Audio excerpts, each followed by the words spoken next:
Welcome to my watercolor class. This is Roberto Osti speaking. So this is the first class where we will discuss the materials, the characteristics, and it will follow by a couple of videos on color theory and how to use watercolor in terms of basic techniques. So let's see what you will need, okay? So start with the colors. With the colors, you can buy any brand you want. Scheveningen, this is Old Holland. This is Schminke. This is Windsor Newton. Blocks, Holbein. These are all excellent watercolor. They are expensive, but you only need 6 for this course in here, right? So the one I prefer to work with is Windsor Newton. It's time-honored brand, works very well. I like it a lot, but then I like to try also all the other watercolors. But this being said, whatever watercolor you have, whatever brand you have, doesn't matter. But I would like you to buy these specific 6 colors because we need them for the color theory. So one is the cobalt blue, right? Actually, let's start with this listing here like this. So with the reds, we're going to have 2 reds, we're going to have 2 yellows, and 2 blues.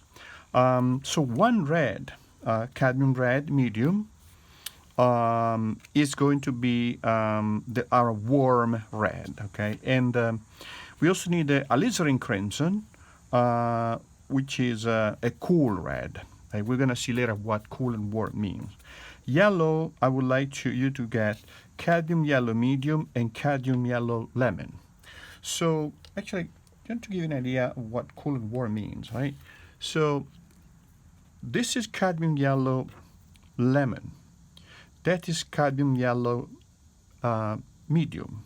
So that's cool and that's warm, right? So it's toward the orange side of the spectrum. This red is cadmium red medium, and this is alizarin crimson, okay?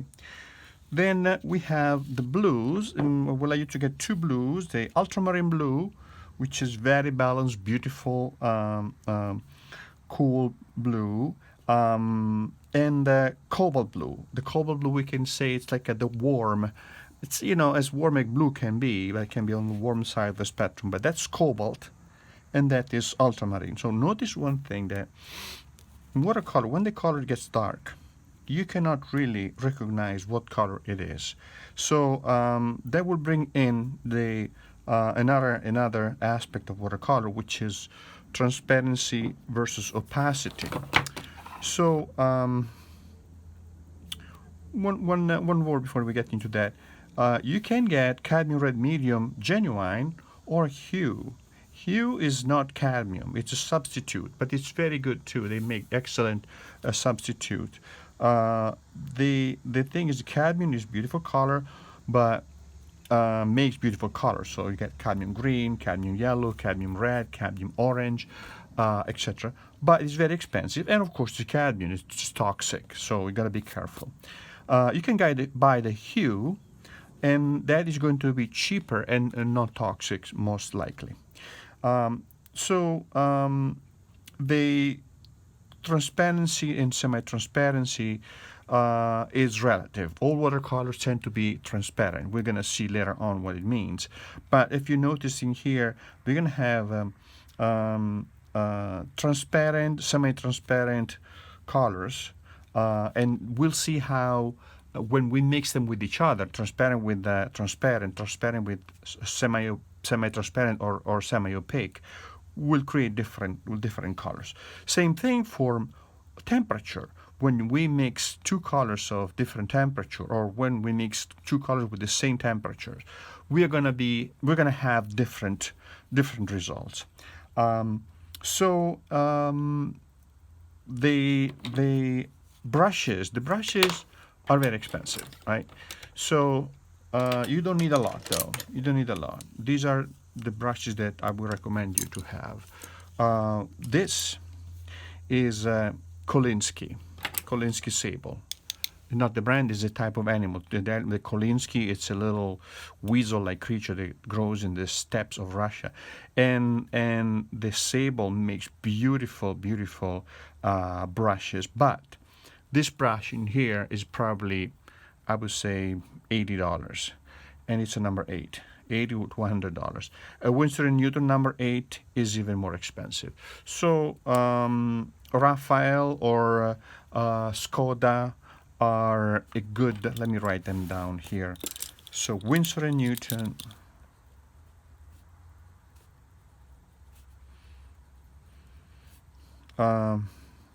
They make very good brushes and paint, but the brushes of Windsor Newton are extremely expensive. So you could buy instead of Kolinsky Sable, right? Let's see, Kolinsky.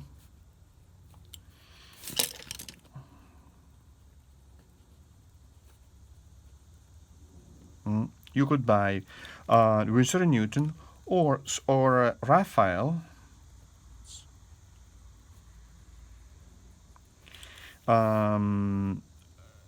And it's a very good brand, costs less than Windsor Newton or Skoda. Sorry, Skoda. Skoda was a car when I was a kid. Skoda, maybe they still make it from the Eastern Bloc. Skoda is a Spanish a brush maker, makes excellent brushes. So they're gonna be much cheaper. But if you don't want to spend too much money, you could buy a synthetic, right? This is synthetic, number 14 in this case. You could buy a synthetic anywhere between number 12, 16, and then a number 2. With these two brushes, number 12, 16, and number 2, you can do pretty much everything that you need. So let's say these two brushes like this, right? This is number 4, you get number 2, right? So they're much cheaper. This probably is going to be anywhere between $5 and $15, right? Depending on the brand. Sometimes you find them in a sale. You just go rummage in the art store. So why the difference between Sable and synthetic? Because the Sable brush holds a lot of paint and has a spring that is much more natural than the spring of the synthetic, which is more like very, very sharp. This is much softer, and when you brush, you feel it. You feel the difference. But another big difference is this: that the single, let's enlarge this with the microscope. The single hair of the Kolinsky is tapered like this. The single hair of this is regular, it's machine made. So what happened, for whatever reason, when we put a bunch of these together, this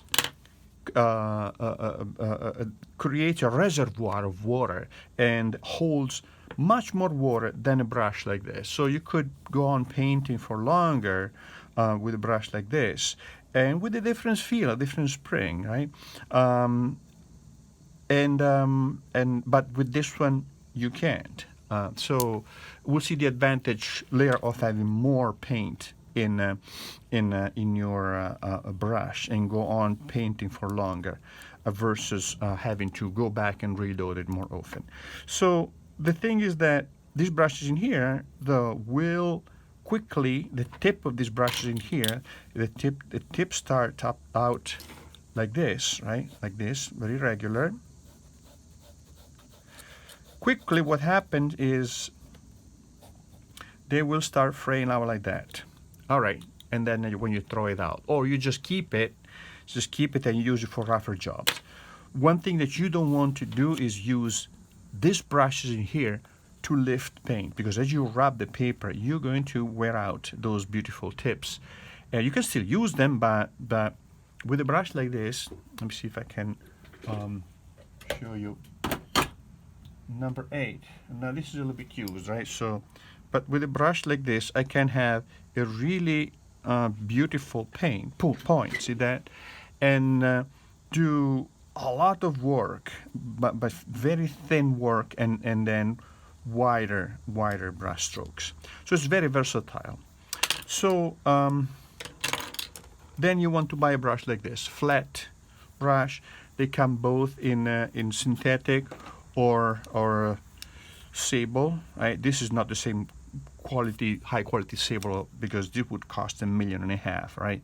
Dollars, not rupees, right? It would cost a lot of money. So, but you want to have a flat brush because it's going to be good for covering big areas of color. So this also could be $3, $5, $10 or something like that. And papers. So the paper, we have different type of paper. The paper that the brand, thermal brand, we could use. There is many type of paper. I would stick with either Archie's or Fabriano or Windsor Newton. There's many more. You can eventually go out and buy and experiment. Then you will need cups and dishes and paper towels and pencils. We're gonna go. Look later on to the various palettes and cups, etc. Let's keep working on the paper now. You have 3 basic types of paper: hot press, cold press, and torchon. Also, we have the mold made or handmade. Stay away from the handmade. This is handmade, right? And it's beautiful paper. You're not going to see different. You're going to feel it when you work, but it's very, very expensive. A regular sheet of handmade paper could go anywhere between $30 to $50. You don't need that. So let's start with torchon. Torchon is paper. This, let me see. You see the texture, right? See the texture. And also see when you put the colors in there, the kind of the texture. Because of the valleys and the peaks, the paint settle in certain areas. See this, if I can show you that. See that settles in certain areas rather than others, and it's very good for parents. Very good for parents, and very good for rough textures, and when you don't need a lot of detail. Then we're gonna have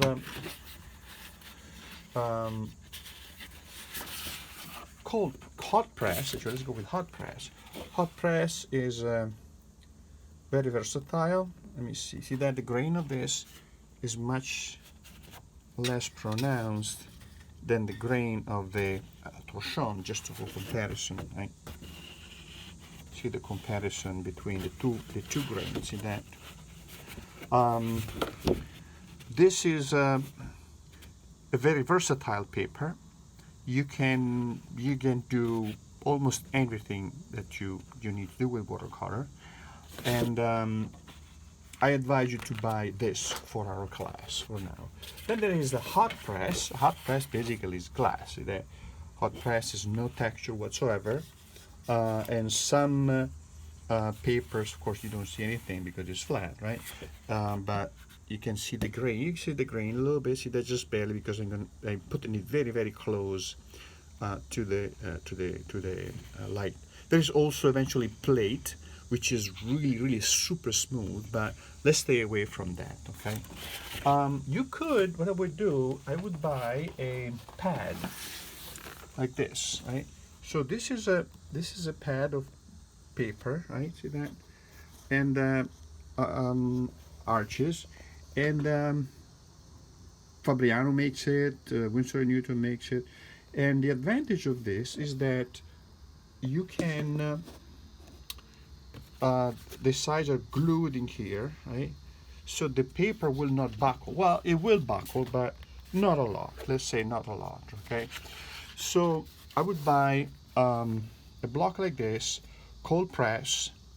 You can see the size in here, 300 grams, 12 by 16, actually 140 pounds. That's for European.